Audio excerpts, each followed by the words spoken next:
कि जो उसकी कंडीशन बतानी है लीज असाइनमेंट से रिलेटेड। ठीक।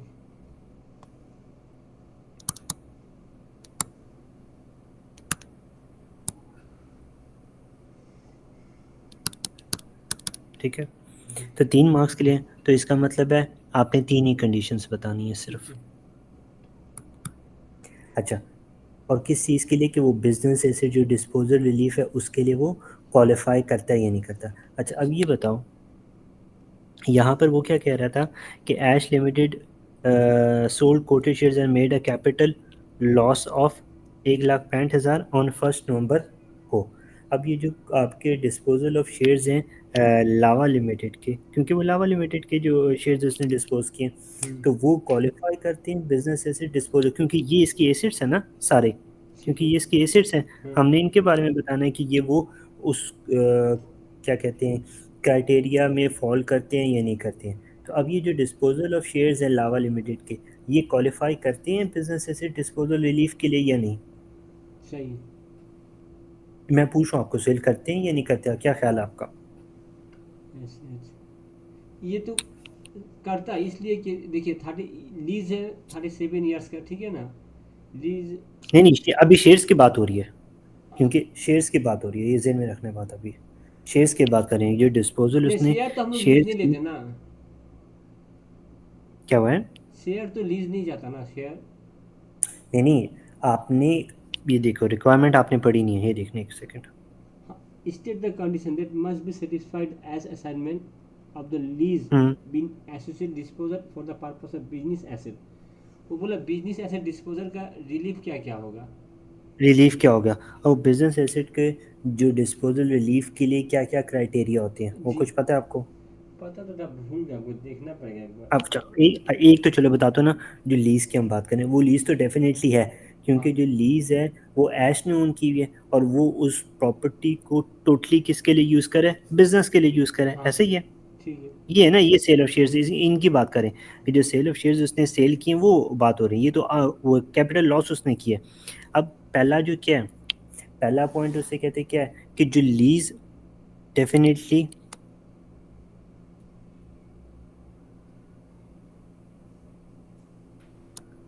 पहला क्या होना चाहिए, मस्ट बी ओन्ड बाय ऐश, ऐसे ही है, ठीक है। हाँ। एंड शुड बी, मतलब acid should be use for the, trading purpose. बिल्कुल फॉर द ट्रेडिंग पर्पस। तो यहाँ पर तो वो क्राइटेरिया फुल कर रहा हाँ, है फुल कर रहा, या ठीक नहीं है। कर रहा, कर रहा। ठीक हो गया। जी। वो पूरा का पूरा वो बिजनेस के लिए उसको इस्तेमाल कर रहा हाँ। है, ऐसे ही है। जी। उसके बाद जो शेयर्स हैं लावा के, हम्म। वो कैपिटल गेन इतने आए, और वो बिजनेस डिस्पोजल के लिए उसने बताया है कि वो क्या कर रहा है, क्वालिफाई कर रहा है। हाँ।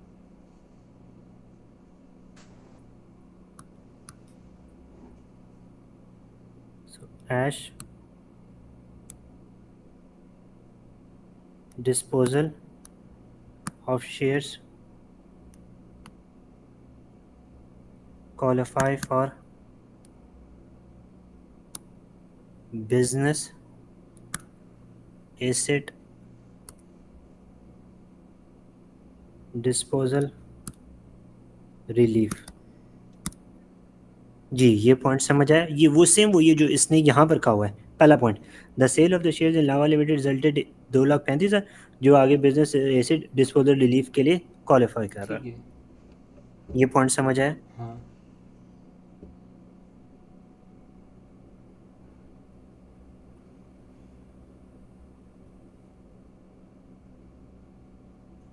तीसरा पॉइंट, अब तीसरा पॉइंट क्या है कि जो उसने अपने शेयर्स सेल आउट किए, ठीक है, जी। मार्केट के अंदर, जो मार्केट के अंदर उसने सेल किए हैं ऐश ने लावा लिमिटेड को, वो आपकी बिजनेस का पार्ट है या नहीं है, डेफिनेटली जो उसने सेल किए अपने शेयर्स लावा लिमिटेड को, वो डेफिनेटली उसकी बिजनेस का पार्ट है। हाँ, बिल्कुल है।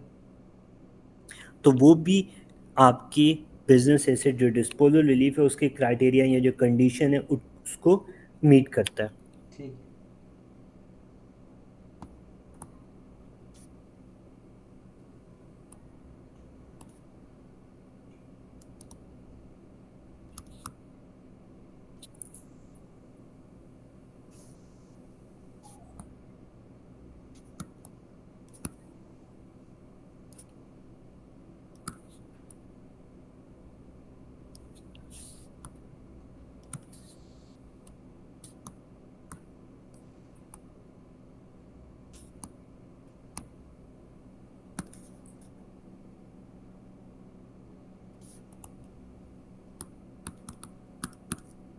जी, ये पॉइंट समझ आए तीनों, या दोबारा नहीं रिवाइज ठीक करूँ? है। ठीक हो। जी अब आगे देखते हैं अगला पॉइंट।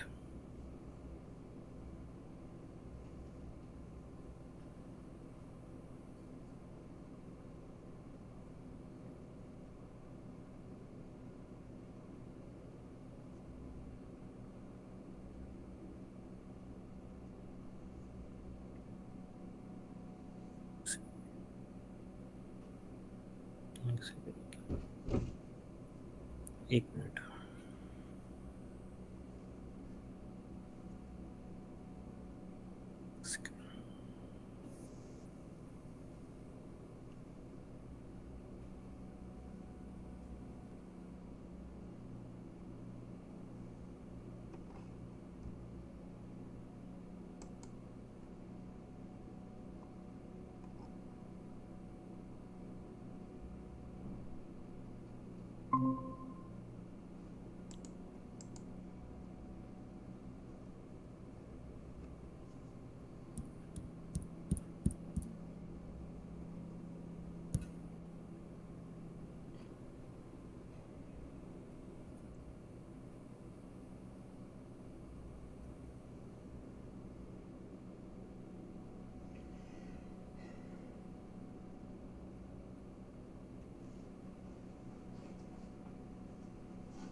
जी, जी अब देखते हैं पार्ट टू, 7 मार्क्स के लिए। Calculate Ash capital gain tax liability अपनी निकालनी है, सीजीटी याद रखना है, for the year 22-23 on the assumption that the assignment of the lease does qualify as an associated disposal. और हम अज्यूम कर रहे हैं कि जो असाइनमेंट ऑफ द लीज है जो 37 साल के लिए थी, वो क्वालिफाई करती है एसोसिएटेड डिस्पोजल के लिए, ठीक है। ठीक है। और the business asset disposal relief will be claimed जहाँ पॉसिबल होगा। फिर उन्होंने परसेंटेज बता दी है, 37 साल के लिए इतनी परसेंटेज है, 46 के लिए इतनी। ज़रा रिक्वायरमेंट को आप पढ़ो, फिर हम इसकी ना जो रिलेटेड इन्फॉर्मेशन है वो पढ़ते हैं। Calculate as capital gain tax liability, कितना कैपिटल गेन देना है, ठीक, for the year of 22-23 on the assumption that assignment of the lease does qualify, हम लोग धर लेते हैं that as assignment of the lease does qualify as associated disposal and the business asset disposal relief will be claim where possible. ठीक है, business asset relief where can be claim, the following this percentage should be use where necessary. 37 years होने से इतना होगा और 46 होने से इतना होगा, ठीक है। ठीक है, आप सिनेरियो पढ़ते हैं। ये था 37 ईयर्स के लिए। ठीक है। अब वो क्या कह रहे हैं, the lease was previously assigned to Ash 31,800 का, फॉर और 46 जब ईयर उसकी लाइफ कितनी 46 ईयर्स रिमेनिंग थी। रिमेनिंग थी। लेकिन ये याद रखना, जब वो असाइंड हुई थी लीज उसको, उस वक्त 37 साल उसकी लीज थी, और उस वक्त डेट थी 1 मई 22 को, जी ठीक है। जी the property has always been use by Lava limited for trading purposes. और लावा पे करता था ऐश का रेंट, जो इक्वलेंट थी 40% of the market rate. 40% of the market in respect of the use of the property. अब ज़रा हम इसको सॉल्व करेंगे दो तरीक़ों से, क्योंकि उसने क्या कहा है, एक उसने कहा है कि यार जो आपका बिजनेस ऐसे डिस्पोजल रिलीफ बनेगा उसके लिए हाँ, आपने सारी बातें करना होगा, और अगर नहीं होता तो तब फिर क्या आपका डिफरेंस एसोसिएशन होगा, ताकि हम दोनों बताएंगे ना, एसोसिएशन दोनों डिस्पोजल से बताएंगे। क्या होगा और बिजनेस एसेट डिस्पोजल से क्या होगा, ठीक है ना। जी, बिल्कुल। दोनों बताएँगे कि यार अगर उस पर्सपेक्टिव से देखेंगे तो ये आपकी सीजीटी लायबिलिटी मतलब ये अमाउंट बनेगी, और अगर हम इस पर्सपेक्टिव से देखेंगे तो ये आपकी उसकी अमाउंट और कैलकुलेशन बनेगी। ठीक। ठीक है? जी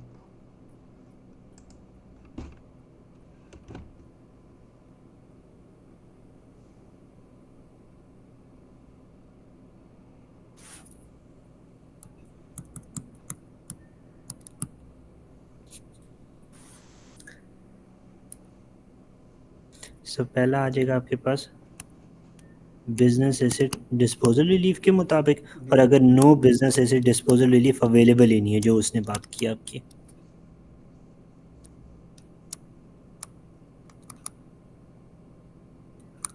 ठीक है?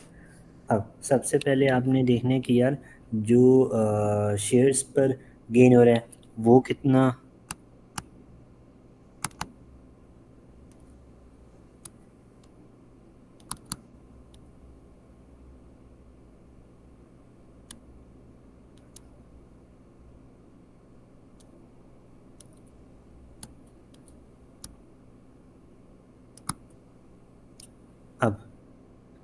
अब जो गेन उसे कहते हैं उस पर जो उसने बेचे हैं शेयर्स, उसके ऊपर उसको कितने का गेन हो रहा है। The sale of the shares in Lava Limited resulted in a capital gain of 2,35,000, जो क्वालिफाई करता है बिजनेस एसेट डिस्पोजल रिलीफ के लिए, ठीक है। जो हम इस कॉलम में लिखेंगे। जी, ये पॉइंट समझ आया हमने क्यों हाँ लिया ठीक है। इसको, क्योंकि वो खुद उसने बता दिया कि यार ये क्वालिफाई करता है, तो हम उसको उस कॉलम के अंदर इंक्लूड करेंगे। ठीक है। आगे आ जाते हैं, गेन ऑन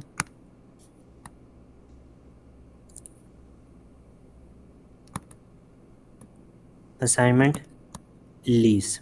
ठीक हो गया। जी अब जो हमारे पास असाइनमेंट के ऊपर असाइनमेंट जो लीज की असाइनमेंट है उसके ऊपर जो गेन आ रहा है उसको देखेंगे। उसके लिए हमें वर्किंग करनी पड़ेगी, हमें फाइंड आउट करना पड़ेगा कि यार कितनी हमारी कैलकुलेशन उसकी बनती। अब मैं यहीं पर उसकी कैलकुलेशन करता हूँ, वर्किंग वन सामने।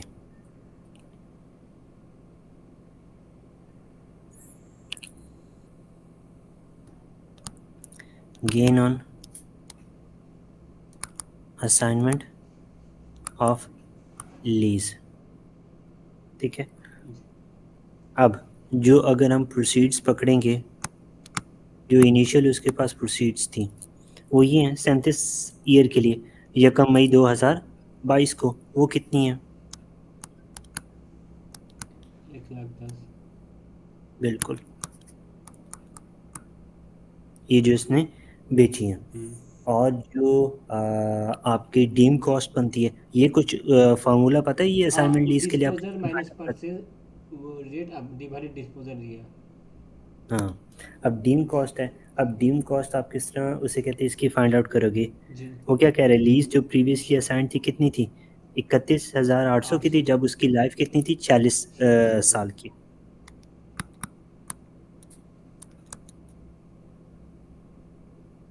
जी। अब 46 का परसेंटेज आपका कितना आ रहा है वो, 46 यानी से अच्छा, एक नाइन एट सेकंड, ये पॉइंट फोर सबसे नाइन अब ये ज़्यादा इंपॉर्टेंट चीज़ है। जी। अब यहाँ पर हम 37 साल वाली परसेंटेज पकड़ेंगे या 46 वाली, ये 46%। इंपॉर्टेंट है। नहीं, अगर ऊपर आप कौन सी आएगी, 37 है ना। नॉमिनेटर में कौन, जी बोलिए। नॉमिनेटर में कौन सी आएगी, 37 या 48। 37 है ना। Okay, excellent. और नीचे नीचे आपका वो 30 ये आ जाएगा ना, परचेज जब 37 का आ जाएगा वो। डिनोमिनेटर में कौन सी आएगी। हाँ, 93497 था उसे, 98490 आएगा ना सेल का। हाँ, ये हमेशा याद रखनी है। ठीक है। आपके नॉमिनेटर में वो ईयर की परसेंटेज होगी जो आपकी सेल वाली होगी, ठीक है। जी। और डिनोमिनेटर में जो आपकी ओरिजिनल कॉस्ट की वैल्यू परसेंटेज होगी, ठीक है। ये हमेशा ये याद रखना है ताकि इसमें आप कंफ्यूज ना हो। अब ज़रा निकालो आपके पास कितनी कॉस्ट आती है।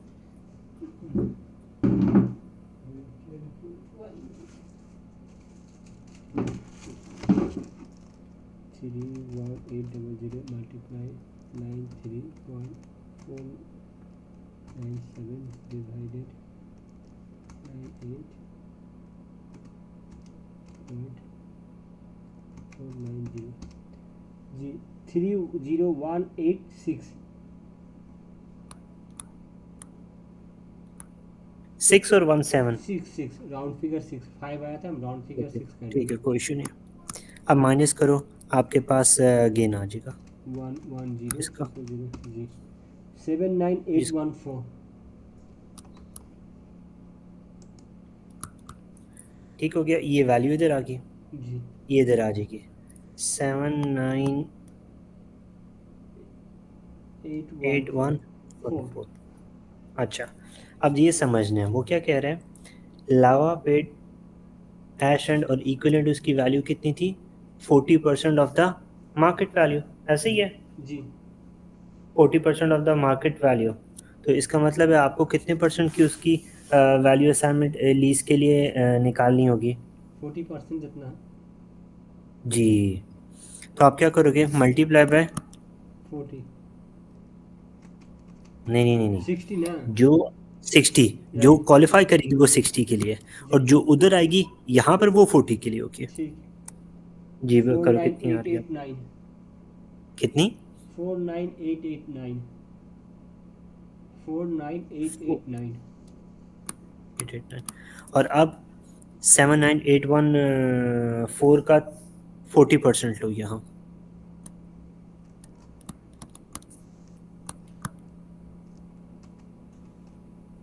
31925।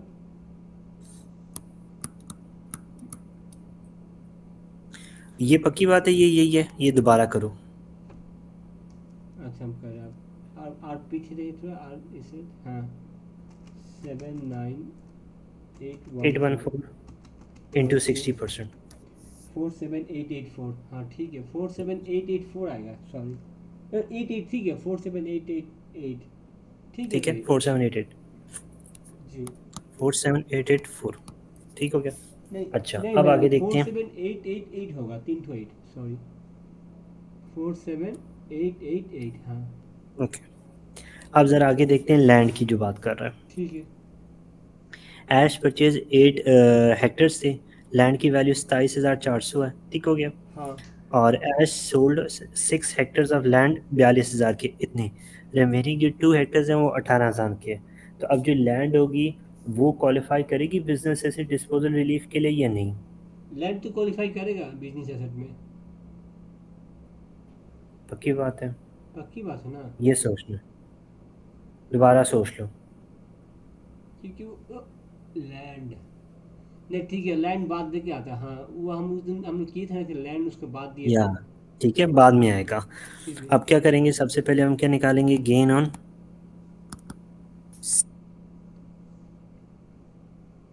Cell of land. जी डेफिनेटली उसके लिए हमें वर्किंग करनी पड़ेगी, वर्किंग टू का रेफरेंस दे देते हैं।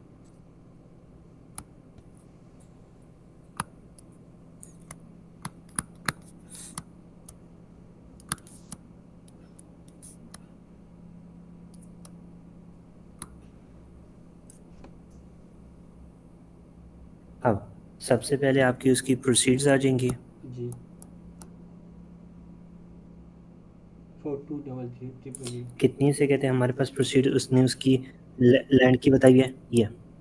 कितने उसने हेक्टेयर बेचे हैं, 2 हेक्टेयर बेचे हैं, यकम अक्टूबर 22 को 30,000 के। नहीं वो तो बेचे तो पहले में 48 है, 42 है ना, देखिए कितने 42 है? 6 है।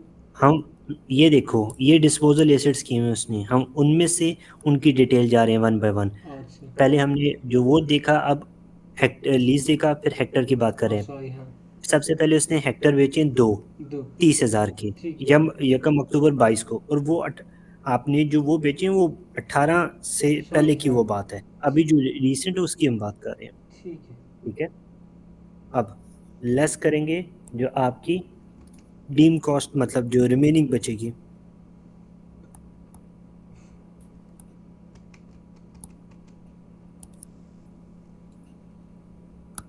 भाग 6 डिवाइडेड 6 मल्टीप्लाई 2। अच्छा, सबसे पहले ओरिजिनल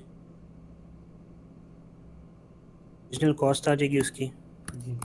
ओरिजिनल जो कॉस्ट है वो कितनी है, जो आपने 8 हेक्टेयर खरीदे थे, 27,400 के। 27,400। उसमें से जो पार्ट डिस्पोजल आप किया था, अब वो जो पार्ट डिस्पोजल है वो इधर आएगा, क्योंकि हमने पार्ट डिस्पोज किया, ये याद रखना है। जी।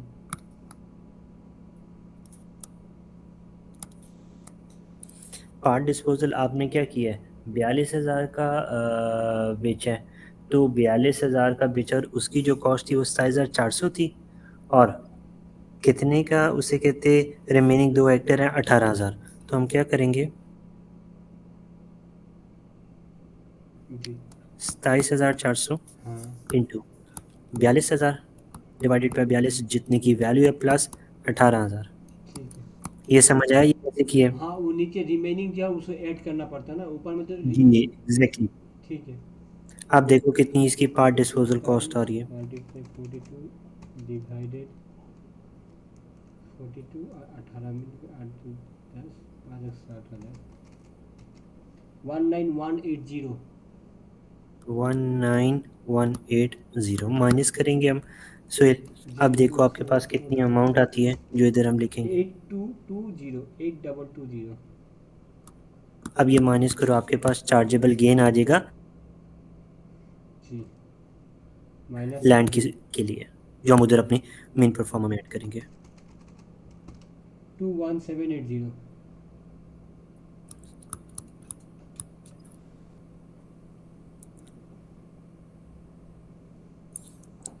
21780 ठीक हो गया। जी। ये हो गया लैंड का। अब बात करते हैं जो आखिरी बात है कोटेड शेयर्स की। As sold quoted shares and made a capital loss of 16,500 यकम नवंबर कब 22 को, और उससे रिलेटेड उसने कोई नहीं था। तो जो कोटेड शेयर्स होते हैं वो हमेशा के हमेशा ये जो बिजनेस एसेट डिस्पोजल रिलीफ के लिए अवेलेबल नहीं होते हैं, अवेलेबल नहीं होते हैं। नहीं होते हैं, ये याद रखना है आपने। कोटेड शेयर बिजनेस डिस्पोजल के लिए अवेलेबल नहीं होते ना, क्यों? हम्म। वो कोटेड वो क्या कहते हैं जो क्राइटेरिया वो अच्छा जो बिजनेस एसेट डिस्पोजल रिलीफ का क्राइटेरिया होता है वो क्या होता है पहले ये बताओ, फिर हम देखें वो ना जो कि उस आपने पर अभी ऊपर में फुलफिल। 3 कंडीशन दिया था ना, ये ऊपर में जब थोड़ा सा आगे लिखे 3 कंडीशन, वो उसमें किस? हमने क्या लिखा है? एक होता एसेट मस्ट बी जे पर्पस ऑफ डिस्पोजल के लिए हम्म पहला पॉइंट आप लिखे थे, ठीक है ना? हम्म तो देखना पड़ेगा बाकी 2 पॉइंट, 3 पॉइंट आप बोले थे सुबह फर्स्ट टाइम। देखो वो क्या कह रहा है, उसने जो कोटेड कंपनी के शेयर्स हैं वो बेचे हैं हाँ। और उस पर कैपिटल लॉस कितना हुआ है। अब उससे रिलेटेड उसने कोई फर्दर इंफॉर्मेशन नहीं दी। नहीं दी। जो आपका बिजनेस एसेट डिस्पोजल रिलीफ है उसके लिए क्या कहा है कि वो उसको खुद ओन करे, मतलब यहाँ बिजनेस में वो पार्टनर वगैरह हो। यहाँ पर वो एज अ फॉर एग्जाम्पल आप कह सकते हैं एक इंडिविजुअल शेयर होल्डर भी हो सकता है या एक बड़ा शेयर होल्डर भी हो सकता है। जी। बात समझ आई आपको? जैसे हाँ। फॉर एग्जाम्पल स्टॉक मार्केट में आप शेयर्स आपने खरीदे भी हो सकते हैं किसी कंपनी के, और वो कितने परसेंट भी हो सकते हैं, वो कम भी हो सकते हैं, ज़्यादा भी हो सकते हैं। हाँ। उससे रिलेटेड उसने इसकी यहाँ पर कोई तफसील नहीं बताई कि यार उसने के पास उस कंपनी के 10% शेयर्स थे, वो उसने बेचते तो उसको 16,500 का नुकसान हुआ, या 50% शेयर्स थे या 1% शेयर्स थे। ये समझ आया? हाँ। ठीक है। जी। 16,500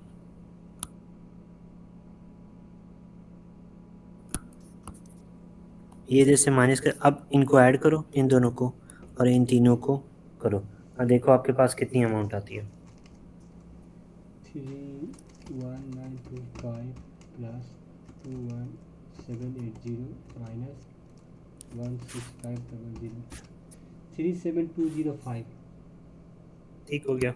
जी। और अब ये इस वाले को करो, बिजनेस एसेट डिस्पोजल रिलीफ को। उस साइड तो नज़र नहीं आ रहा। 2,35,000 प्लस 47,888। 47888,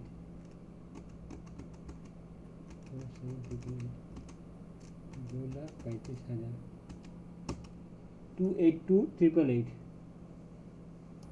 282,888। अच्छा अब ये बताओ एनुअल एग्जाम्प्ट अमाउंट जो है जी। वो किस में से लेस होगी, इसमें से लेस होगी या इसमें से लेस बिजनेस होगी? ऐसे डिस्पोजल रिलीफ से ना लेस होगा। किस में से? इसमें से, ये 282 में से? हाँ हाँ हाँ। नहीं, अब वो बताता हूँ क्यों। क्यों? अगर वो कॉन्सेप्ट क्या है वो याद रखो कि जो बिजनेस एसेट डिस्पोजल रिलीफ है उस पर आपको 10% टैक्स देना पड़ता है। हाँ। जो एसेट आपके इसके अंदर आते हैं उसको पर आपको 20% का टैक्स देना पड़ता है। तो आपके लिए बेनिफिशियल कौन सा होगा? 20% वाले में से आप एनुअल एग्जाम को माइनस कराओ या 10% वाले दस में से एनुअल परसेंट एग्जाम वाले? नहीं, क्या हो गया सुहेल, हमने अपनी सीजीटी लाइबिलिटी करनी है। अगर मैं इसमें से अपनी एनुअल एग्जाम माइनस हेलो। करूंगा तो मुझे अल्टीमेटली इस पर ज़्यादा टैक्स देना पड़ेगा। इस पर तो फिर भी मैं 10% ही दे रहा हूँ। आवाज़ आ रही है आपको? हाँ हाँ। हेलो, जी जी सुन रहे बोलिए। समझ आई बात आपको या दोबारा बताऊं? दोबारा बताएं प्लीज़। देखो कॉन्सेप्ट क्या कहते हैं, ये रूल, ये इम्पोर्टेंट रूल है। क्या रूल है बिजनेस एसेट डिस्पोजल रिलीफ का, कि जब भी एनुअल एग्जाम अमाउंट आती है वो आपका पहले कभी भी बिजनेस एसेट डिस्पोजल रिलीफ से माइनस नहीं करते। क्यों? क्योंकि इस पर तो आपने हमेशा 10% ही टैक्स पे करना है, तो आपको तो फायदा है। हाँ बिल्कुल है। नुकसान आपको कहाँ पर है? यहाँ पर है। तो इसलिए आप क्या चाहोगे, इसमें से ज़्यादा अमाउंट माइनस हो ताकि आपको कम टैक्स देना पड़ेगा सही बीस बोला आपने। परसेंट पर।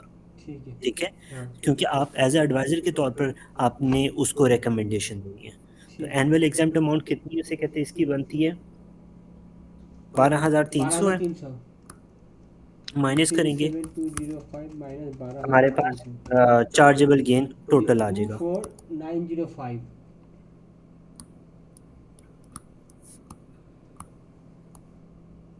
282, ठीक है।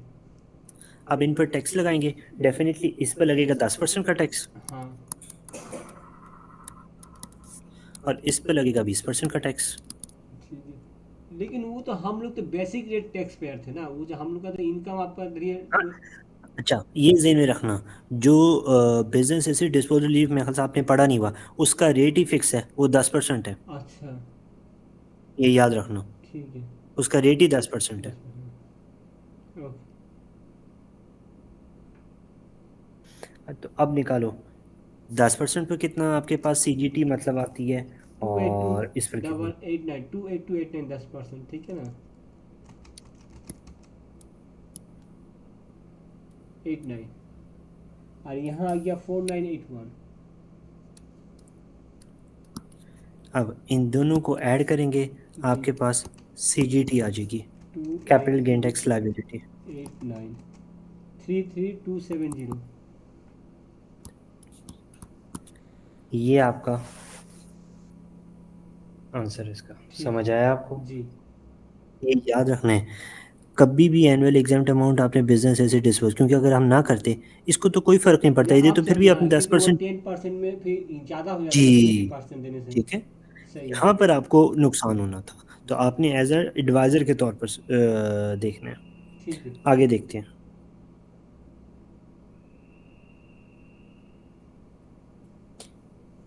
पार्ट बी 7 मार्क्स के लिए, discuss in detail whether the welcome partnership may be required to register for value added tax. आपने बताना है कि ये उसके लिए बेनिफिशियल होगा कि अगर वो वैट के लिए रजिस्टर होता है, ठीक है।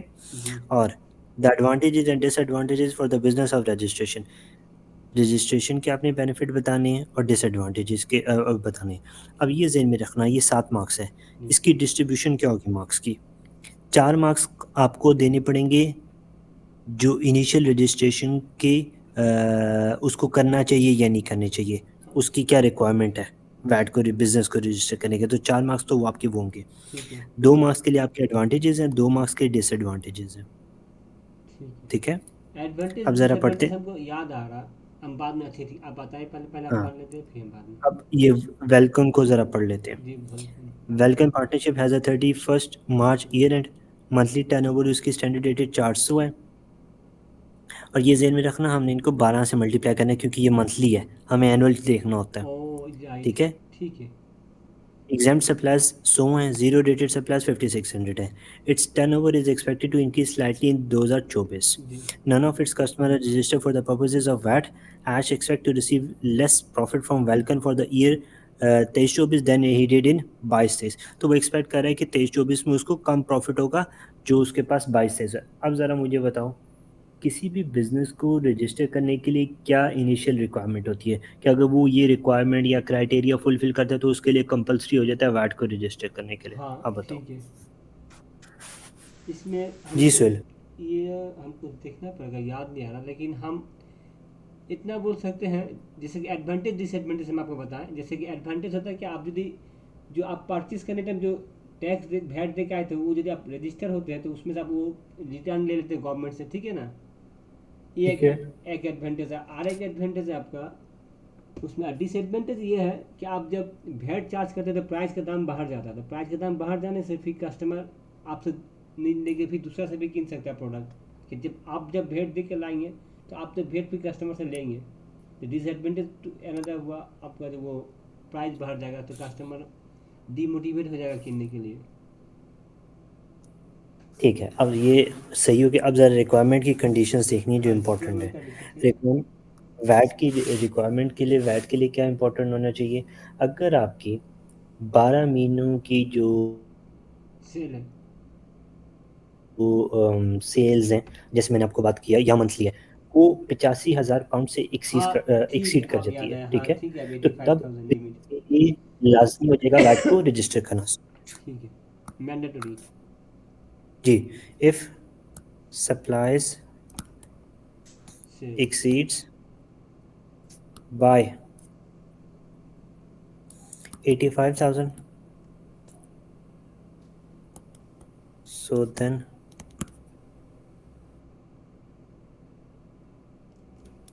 it is compulsory register. for the business to register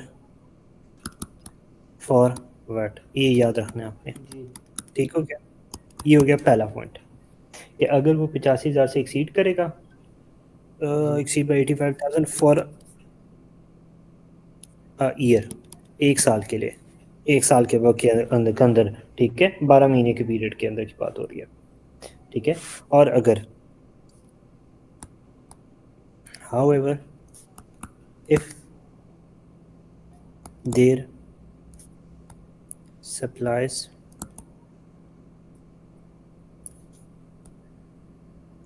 does not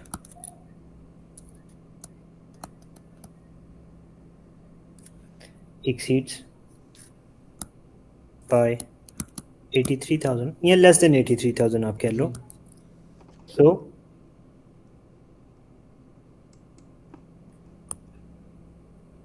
no compulsion to register for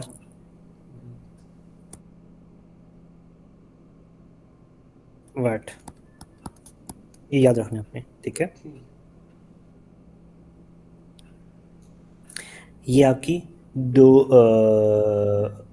condition है। और हाँ डेफिनेटली वो फिर वही बात जो आप वो रीपेमेंट की कर रहे हो कि अगर अपना देखेगा यार कितनी मेरी सप्लाईज थी, अगर उससे कम होगी तो वो फिर रिफ़ंड भी मांग सकता है एचआर से। लेकिन ये नॉर्मली दो आपके मेन क्राइटेरिया हैं कंपनी को इवैल्यूएट करने के लिए, यार कंपनी वैट रजिस्टर होने के लिए काबिल है या नहीं है। नहीं और फिर आप वो जैसा एडवांटेजेस बता रहे थे, एडवांटेजेस यही होंगे कि यार आपकी बेनिफिट ये हो जाएगा, आपको सप्लाईज में बेनिफिट उसे कहते हो जाएगा, थर्ड पार्टी से आपके लिए बेनिफिट होगा जो एचएमआरसी से रिफंड क्लेम कर सके अगर कोई भी आप सप्ला परचेजेस करोगे वो वैट रजिस्टर नहीं है। जैसे ये बात हो रही है कि जो भी उसके कस्टमर्स हैं वो वैट रजिस्टर नहीं है, तो जी उसको एक सबसे बड़ा ये एडवांटेज ये होगा जो, और कस्टमर भी और सप्लायर की सबसे बड़ी इंपॉर्टेंट चीज़ कि अगर उसके सप्लायर वैट रजिस्टर नहीं है तो उसको ज़ीरो रेटेड उस पर चार्ज होगा, उसके लिए बेनिफिशियल हो जाएगा, उसको उस पर कोई चार्ज नहीं पे करना पड़ेगा, वो सबसे ज़्यादा उसके लिए फ़ायदा है, ठीक है। ठीक है जी डिसएडवांटेजेस क्या होगा, डेफिनेटली कस्टमर्स को जब भी वो बेचेगा उस कीमत के अंदर वैट ऐड कर रहा होगा, मतलब हाँ पहले $10 का बेच रहा था तो अब वो वैट ऐड करके $12 या $13 का, डिपेंडिंग के वैट की क्या परसेंट है, अगर यूके की बात करें तो वो 20% वैट है, तो वो ऐड हो जाएगा। तो अब उससे क्या हो जाएगा कि कस्टमर आपसे वो चीज़ें लेने बंद कर देगा, क्यों, क्योंकि उसके लिए वो प्रोडक्ट एक्सपेंसिव हो गया। हाँ अब वो उस सप्लायर के पास जाएगा जो वैट रजिस्टर नहीं होगा ताकि उसको वैट के अमाउंट ना पे करना पड़े।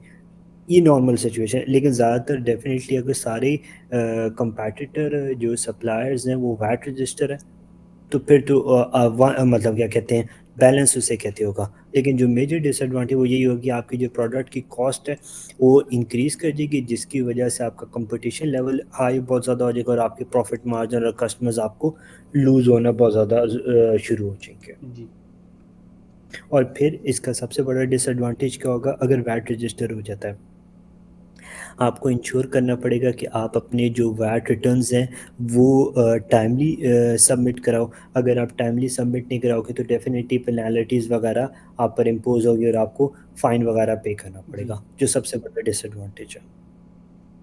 ठीक जी सुहेल, ये समझ आया आपको हाँ हाँ एडवांटेजेस और जी तो ये ज़हन में रखना है, आपने मार्क्स के अकॉर्डिंगली बताना है। अब जैसे 2 मार्क्स के एडवांटेज हैं तो इसका मतलब है 2 एडवांटेज बताने, तीसरे पर जाना ही नहीं है। लेकिन इसी तरह आप कैसे समझे जो वहाँ 4 मार्क, जैसे कि आप जब क्वेश्चन पढ़े ना भेट का, ठीक है ये तरीक़ेकार है, ये आपने हमेशा याद रखना है। जब भी आपके पास 3 चीज़ें उसने पूछी हैं, हाँ क्योंकि जो मेन चीज़ है उसके ज़्यादा मार्क्स होंगे, ये हमेशा याद रखना आप, ओके ठीक है? ठीक है ये हमेशा याद रख, क्योंकि उसने 3 चीज़ें पूछी। एक उसने पूछा रिक्वायरमेंट, जी एक पूछी एडवांटेजेस, एक पूछा डिसएडवांटेजेस, ऐसे जी ही है। जी तो रिक्वायरमेंट मेन इम्पोर्टेंट चीज़ है, ये समझना है। वो इम्पोर्टेंट चीज़ है तो इसका मतलब है उसके एटलीस्ट 50% मार्क्स होने चाहिए, ओ ठीक है ठीक है? ये समझना बहुत ज़्यादा ज़रूरी है। अभी भी अल्हम्दुलिल्लाह बड़ा टाइम है, जो भी आप क्वेश्चन में, इसीलिए आपको ये किट के करा रहा हूँ, और ये मार्किंग स्कीम खास तौर पे बता रहा हूँ, ताकि मार्किंग स्कीम आपको पता, आप ये ना हो कि एक क्वेश्चन पे बहुत ज़्यादा टाइम लगा दो, और बाकी आपको अल्हम्दुलिल्लाह पेपर आता होगा, वो टाइम मैनेज नहीं होगा, फिर मैं वही बात करूँगा। पूरा एक हफ्ते से आपको बता रहा हूँ, जो भी स्टूडेंट मिड 40s में फेल होते हैं, ये मतलब नहीं कि उनको नहीं आता, इतना आता है कि वो इजीली पास हो सकते हैं आराम से, जी। लेकिन वो कहाँ रह जाते हैं, पेपर पूरा अटेम्प्ट नहीं होता, किसी एक पार्ट या क्वेश्चन को उसकी हद से ज़्यादा टाइम दे देते हैं, वहाँ पर जाके डेफिनेटली इंसान है, प्रेशर ले जाता है, टेंशन में आ जाता है, स्ट्रेस हो जाता है, आप मैनेज नहीं करते हो, आपका कोई ना कोई पार्ट रह जाता है, और वो पार्ट रह जाता है जो आपको आता होता है, जिसमें से आप इजीली मार्क्स ले सकते हो, आप अपने पेपर पास कर सकते हो। मतलब फॉर एग्जांपल 10 मार्क्स का पार्ट रह जाता है, आपके खुदा ना खास्ता मतलब किसी भी लड़के के 45-46 आए, तो मैं 100% कह सकता हूँ उसमें से वो इजीली 5 मार्क्स ले सकता था, जिससे उसका पेपर पास हो जाता। सही है। तो ये आपने हमेशा याद रखना है, 25 मार्क्स का जो क्वेश्चन है सुहेल, जी। उसको आपने कितने मिनट में, मैंने आपको बताया, सॉल्व करना है, 45। ये याद रखना है आपने। जी, ज़रा 45। कैलकुलेटर को मल्टीप्लाई करो ना 25 से, 25 मल्टीप्लाई इन 1.8, ठीक है ना? जी 45 करो, मिनट। कितना आ रहा है, 45। 45। इसका मतलब है कि आपका ये जो क्वेश्चन है, आपने 44 मिनट पर छोड़ देना है, ओके, 44। 45 मिनट पूरे होने भी नहीं देने। क्यों? क्योंकि वो जो 1 मिनट है वो आपने अगले क्वेश्चन को पढ़ने पर लगाना है, ओके। जी। और हर पार्ट के लिए टाइम आपने मैनेज करना है। सही। इसीलिए ये मैं आपको 25 वाला, मतलब अभी हम ये करा रहा हूँ ताकि आपको दिखा रहा हूँ, जो अभी तक हमने क्वेश्चन किए थे उसमें 3 पार्ट थे, 4 पार्ट अभी तक नहीं थे, आज जो क्वेश्चन किए इसमें 4 पार्ट है। हाँ। ठीक है, ये फ़र्क देखने, तो इसका मतलब है आपने टाइम को उसके मुताबिक करना है। अब ये देखो, ये है, तो इसका मतलब है इसको 1.8 से मल्टीप्लाई करो, ये 3 मार्क्स का, इसको 1.8 से मल्टीप्लाई करोगे तो कितना आ जाएगा, ऑलमोस्ट 4.8 मिनट्स आ जाएंगे। तो इसका मतलब है आपने तकरीबन 5 मिनट से पहले पहले ये पार्ट ए ख़त्म करना ख़त्म है, करना अगर है। नहीं भी हो छोड़ देना है उसके लिए जगह, पार्ट 2 पर चले जाना है। उस 7 मार्क्स के लिए उसको 1.8 से मल्टीप्लाई करोगे तो कितने आपके आ जाएंगे, जितने मिनट होंगे उतने मिनट के लिए आपने उसको ये करना है, इसी तरह तीसरे को भी। जी। ठीक है, सही। अब देखते हैं last part. Set out the matter that Ash should consider when deciding whether or not to make a claim to reduce the payment on account of income tax due on 31st December। अच्छा, इस part को भी वो mark कर लो, बहुत important है, क्योंकि ये आपके क्वेश्चंस में से बहुत ज़्यादा, ये भी वन ऑफ द अटेम्प्ट में वो ज़रूर ये पार्ट पूछते 3 से 4 मार्क्स, तो ये इजी मार्क्स है। अब यहाँ पर आपने क्या बताना है कि ऐश क्लेम करे या ना करे, पेमेंट किसकी, अकाउंट की, इनकम टैक्स जो उसने 31 जनवरी 2024 24 को को देना है। पे करना है। तो इसका मतलब क्या है, आपने डेट बतानी है कि कब तक के उसके पास टाइम फ्रेम है ये चीज़ें सबमिट कराने का। अब ये कुछ चीज़ें आपने पढ़ी हैं, पेमेंट ऑन अकाउंट की क्या तरीक़ेकार होता है, किस रिस्पेक्ट में आप अपनी जो इनकम टैक्स लाइबिलिटी है वो पे करते हो, और अगर पे नहीं करोगे तो फिर क्या कॉन्सिक्वेंसेस फेस करने पड़ सकते हैं। अच्छा, अब बताए, देखिए हम शायद याद आ जाए पढ़ें। अब वो अब वो देखते हैं, part C.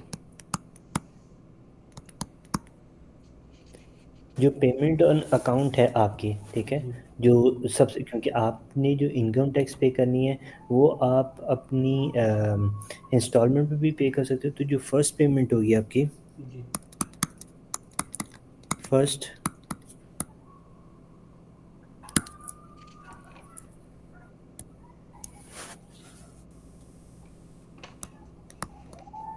On account of tax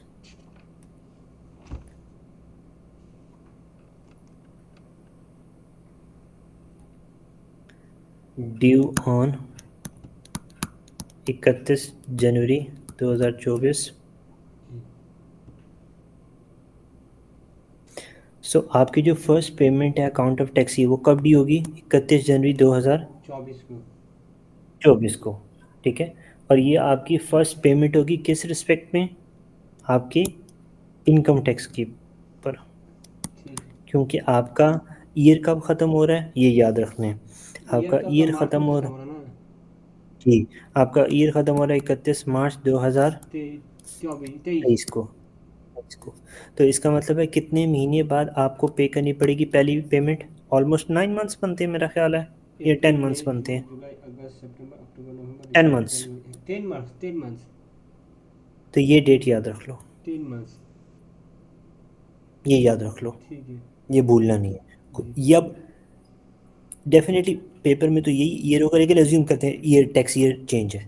भाई ये याद रखना है, जिस साल आपका टैक्स ईयर ख़त्म होगा जी। उसके 10 महीने के बाद आपकी पहली जो पेमेंट होगी वो ड्यू होगी। किसके ठीक है। चक्कर में? ये इनकम टैक्स के चक्कर में, अकाउंट ऑफ टैक्स की। जी। ठीक है, ठीक। ये समझ आई? हाँ। हाँ, ये तो ये अभी एक पॉइंट मतलब इसका आप है। दो पॉइंट। ठीक है, और फिर उसके बाद जो आपकी क्योंकि ये आपकी पहली पेमेंट है, आप हाँ। पूरी पेमेंट तो कर ही नहीं रहे, फर्स्ट पेमेंट आपने पे की अपनी, जो भी आपकी इनकम टैक्स की लाइबिलिटी बनती है उसकी बात करें, जो भी इनकम टैक्स की आपकी लाइबिलिटी जितनी भी बनेगी उसकी आपने पहली पेमेंट ये पे की है। और जो आपकी पेमेंट ड्यू होगी, बाकी जो आपके पास इनकम टैक्स बनेगा उस साल का, डेफिनेटली उसको आप क्लेम कर सकते हो पेमेंट को रिड्यूस करने के लिए। हाँ। क्योंकि उसने क्या कहा है आपको? Whether set out the amount to pay. Matters, whether they are deciding or not to make a claim or reduce a payment of income tax or no. मतलब आप उस पर क्लेम कर सकते हो कि या नहीं कर सकते, जी। ये सबसे ज़्यादा इम्पोर्टेंट है। तो जो भी आपकी payment due is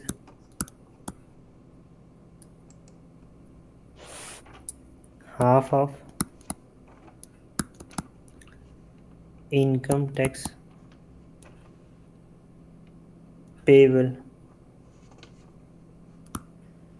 for the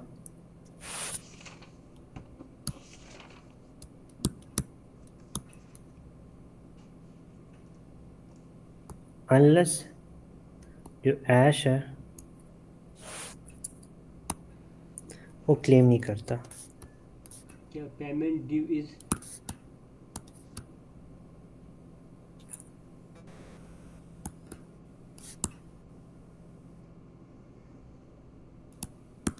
ठीक है, जी।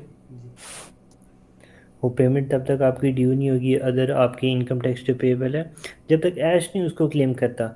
और जब अगर वो ऐश उसको क्लेम करेगा, जी।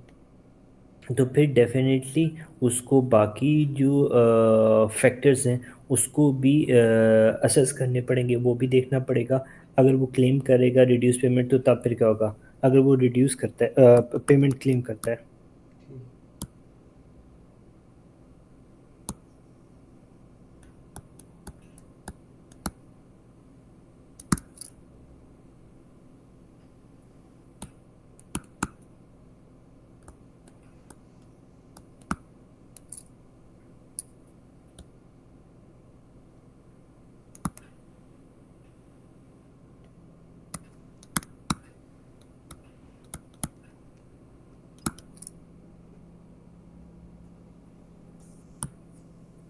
Amount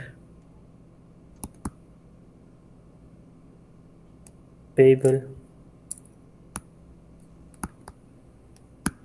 for the tax year 23-24, definitely वो कब होनी चाहिए? To be less than 22-23।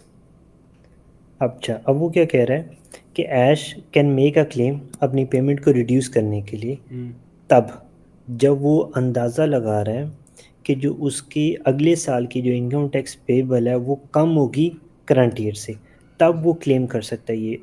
मतलब अच्छा। तब वो ये ऑप्शन चूज़ कर सकता है। अगर ऐसा नहीं है तब वो उसके पास कोई चांस नहीं है कि वो इस ऑप्शन को अवेल कर सके। अभी। जी। अब जी दो सुहेल, नंबर क्या ये बोले, पॉइंट दो समझ नंबर आया? जो है ये। दो number payment due is help. Hello. जी जी। सॉरी। हेलो। जी जी, आवाज़ आ रही है आपको हाँ सुहेल? अहमद भाई, वो 2 नंबर तो क्या बोले थे? हाँ, 3 नंबर तो समझे, 2 नंबर तो जाइए ना। जी। 2 नंबर क्या है कि जो पेमेंट ड्यू होगी half of the income tax payable for the 22 days, जी। वो तब तक नहीं होगी जब तक ऐश उसको क्लेम नहीं करेगा रिड्यूस पेमेंट ऑप्शन के लिए। जब वो ऑप्शन के लिए क्लेम करेगा तब उसकी पेमेंट ड्यू होगी ना। ये तो नॉर्मल सी बात है।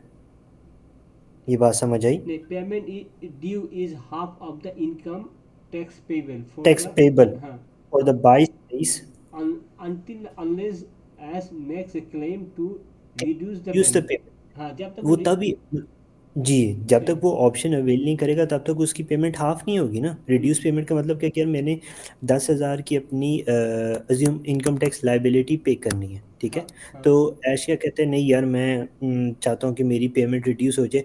तो तब भी उसकी पेमेंट रिड्यूस होगी ना जब वो ऑप्शन वो अवेल कर रहा होगा। जी तभी वो हाफ होगी ना उसकी। अज्यूम कहते हैं 5,000 हो जाएगी, ठीक है। ठीक। और वो तब होगी, तब वो क्लेम कर सकेगा। साथ ही उसके साथ लिंक है कि जब वो एक्सपेक्ट कर रहा है कि उसके जो अगले साल की इनकम टैक्स पेबल या जो होगी, जो आने वाली उसकी इनकम टैक्स पेबल है, वो कम होगी पिछले साल से, तब वो ये ऑप्शन चूज़ कर सकता है, या तब वो उसके पास कंडीशन होगा इस ऑप्शन को चूज़ करने का। जी। जी सुहेल, ये समझ आया आपको? हाँ, अब ठीक है। जी। ये आपका क्वेश्चन था, क्वेश्चन नंबर 42, ऐश। ठीक है। ठीक है। ठीक है। मैं आपको दोबारा बता रहा हूँ, जो भी हम किट के क्वेश्चन कर रहे हैं जी। उनको आप कर करना तो है ही है, लेकिन उससे रिलेटेड जो ये टॉपिक हैं उनको मार्क करते जाओ। उनको इससे मारते ये हैं। होगा कि आपके टॉपिक सारे, मतलब जो मेजर मेजर टॉपिक्स हैं वो कवर। इसलिए मैं ये आप अगर आप ट्रेंड देखो, जो अभी हमने 8 दिनों के अंदर क्वेश्चंस किए हैं, 7 दिनों के अंदर क्वेश्चंस किए हैं, वो सारे के सारे क्वेश्चन एक दूसरे से मुख्तलिफ हैं। हाँ, एक दो टॉपिक कॉमन है, जैसे वो कंपनी शेयर ऑप्शन है, क्योंकि वो है ही इंपॉर्टेंट। हाँ हाँ। उन ऑप्शन जो स्कीम वगैरह वो तो उनको तो छोड़ा ही नहीं जा सकता, ठीक। ठीक है। तो ठीक। ये जो टॉपिक्स हैं इनको मार्क करते जाओ, ताकि इससे ये होगा कि आपको एंड पर इन पर ज़्यादा फोकस नहीं करना पड़ेगा। क्यों? क्योंकि आपने पहले इनसे रिलेटेड कॉन्सेप्ट को गो थ्रू कर लिया, इससे रिलेटेड जो प्रैक्टिस क्वेश्चन है वो कर लिए हैं, तो तब फिर आपके लिए और आसानी हो जाएगी, जी। ठीक है। ठीक। जी। कल फिर हम इंशाल्लाह ताला अच्छा। एक और क्वेश्चन करेंगे, ठीक है। ठीक। Thank you. ओके।